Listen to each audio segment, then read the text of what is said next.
পশ্চিম মেদিনীপুরের ডেবরা ব্লকের রাধামোহনপুর 11/1 গ্রাম পঞ্চায়েতের পলাশী এলাকায় সরকারি গাছ কেটে বিক্রির চেষ্টায় চাঞ্চল্য ছড়িয়েছে। অভিযোগ, ফরেস্টের অনুমতি ছাড়াই পূর্ত দপ্তরের অধীন থাকা বেশ কয়েকটি গাছ কেটে ফেলা হচ্ছিল। গত দুদিন ধরে এলাকায় কয়েকজন ব্যক্তি হঠাৎই ওই গাছগুলো কাটতে শুরু করেন। ঘটনাটি নজরে আসে স্থানীয়দের। এরপরই খবর যায় গ্রাম পঞ্চায়েতের প্রধানের কাছে। পঞ্চায়েত প্রধান দ্রুত বিষয়টি ডেবরা থানায় ও বন দপ্তরের কাছে জানালে বন দপ্তরের আধিকারিকরা ঘটনাস্থলে পৌঁছে যান। বন দপ্তরের কর্মকর্তারা এসে গাছগুলি সিজ করে দেন এবং কাটা গাছ বাজেয়াপ্ত করেন। তারা জানিয়েছেন কারা এই কাজের সঙ্গে যুক্ত ছিল এবং কার নির্দেশে সরকারি গাছ কাটা হচ্ছিল তা খতিয়ে দেখা হচ্ছে।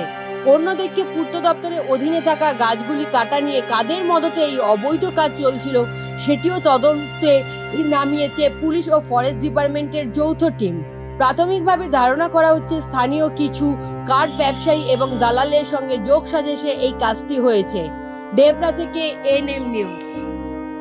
আরও খবরের আপডেট পেতে সাবস্ক্রাইব করুন আমাদের ইউটিউব চ্যানেলটি আর বেল আইকনে ক্লিক করুন নোটিফিকেশনস পেতে।